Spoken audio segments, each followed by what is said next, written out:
The town of Hollow Creek was a place forgotten by time. Nestled deep in the heartland, it was a town of secrets and whispers. The old high school stood like a watchful gargoyle on a hill overlooking the town. It was a crumbling edifice of dark brick and shattered windows. Its presence loomed large, casting a shadow over the lives of the students who walked its halls. The air in Hollow Creek was always heavy, thick with the scent of damp earth and decaying leaves. A perpetual mist hung low to the ground, shrouding everything in an eerie silence.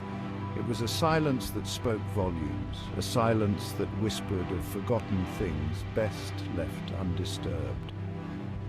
The students of Hollow Creek High were no strangers to the strange occurrences that plagued their town.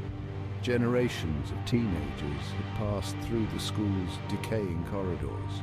They all carried with them the weight of unspoken truths and the chilling memories of things that went bump in the night. Those brave enough to question the strange happenings were met with shrugs and knowing glances. The older residents of Hollow Creek had learned to accept the inexplicable. They chose to live their lives in the shadow of the unknown, never daring to tempt fate by prying too deeply into the town's dark underbelly. Emma Collins was different. New to Hollow Creek, Emma was a whirlwind of untamed curiosity and youthful rebellion. Her piercing blue eyes missed nothing, always scanning her surroundings with a mixture of apprehension and excitement. She refused to be just another face lost in the crowd, another soul swallowed by the town's suffocating apathy. Emma had always been drawn to the strange and unusual. While other girls her age obsessed over boys and clothes, Emma devoured books on folklore and the paranormal. She craved adventure, yearned for something more than the mundane routine of small-town life. Little did she know her wish was about to be granted. From the moment Emma stepped foot in Hollow Creek High, she felt a shiver run down her spine. The oppressive atmosphere, the unsettling silence, the knowing looks from the other students, it all set her on edge. She couldn't shake the feeling that she had stumbled into a place where secrets whispered through the very walls. Determined to uncover the truth behind Hollow Creek's eerie facade, Emma began to ask questions. She devoured every local legend, every whispered rumor, every cautionary tale she could get her hands on. The more she learned, the more intrigued she became. She was like a moth drawn to a flickering flame, oblivious to the danger that lurked in the shadows. Among the many strange characters that inhabited Hollow Creek High, Mr. Grayson stood out as particularly peculiar. An enigmatic figure with a haunted past, Mr. Grayson was a man shrouded in mystery and whispered rumors. He taught history, his lessons delivered in a monotonous drone that seemed to suck the very life out of the room.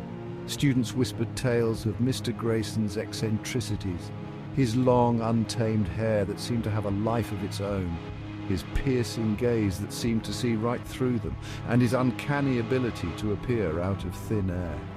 Some swore they had seen him wandering the halls late at night, a spectral figure lost in thought. Mr. Grayson was a recluse, rarely seen outside the confines of his dusty classroom. He kept to himself, avoiding contact with both students and colleagues alike. His solitary nature only fueled the rumors surrounding him. There was an aura about him, an unspoken warning that dared not be challenged. Emma was immediately drawn to Mr. Grayson. There was something about his enigmatic nature, his air of quiet intensity, that both captivated and unnerved her. She felt an inexplicable pull towards him, a desire to unravel the secrets that lay hidden beneath his stoic exterior. Section 4. The dreaded detention. Fate, it seemed, had other plans. One fateful afternoon, Emma found herself facing the wrath of Principal Thompson. Her crime? Questioning the validity of the town's official history, specifically the chapter on the mysterious disappearance of several students from Hollow Creek High decades earlier. Principal Thompson, a stern woman with a permanent frown etched upon her face, had little patience for Emma's inquisitive nature. "Detention, Miss Collins," she barked, her voice echoing through the silent office. "Perhaps an evening spent in quiet contemplation will teach you to respect the sanctity of this institution." And so, as the sun began its slow descent, casting long, eerie shadows across the school grounds, Emma found herself alone in detention. The only sound that broke the silence was the incessant ticking of the old grandfather clock in the corner. It was a sound that seemed to amplify the emptiness of the room, the weight of her solitude. Emma tried to focus on her homework, but she couldn't shake the feeling of unease that had settled over her. The air felt heavy, thick with an unseen presence. She could hear the faint sound of footsteps echoing down the hallway outside, slow and deliberate. Each step sent a shiver down her spine. Section 5. Strange noises in the halls.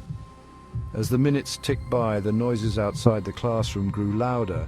It was the distinct sound of dragging footsteps, accompanied by a low guttural growl that seemed to emanate from the very walls themselves.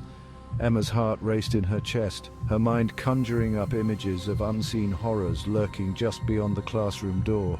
Fear threatened to consume her, but Emma fought against it. She had never been one to back down from a challenge, and she refused to let her imagination get the best of her. She cautiously approached the classroom door, her hand trembling as she reached for the knob. Taking a deep breath, Emma slowly opened the door. The hallway outside was dark, the only light coming from a flickering fluorescent bulb at the far end. The dragging footsteps had stopped, but the growling continued, a low, menacing rumble that seemed to vibrate through the very floor beneath her feet. Emma's eyes darted back and forth, searching the darkness for the source of the unsettling noises. She could see nothing, but she could feel it, a presence, cold and malevolent, watching her every move. The hair on the back of her neck stood on end, and a cold sweat broke out on her skin.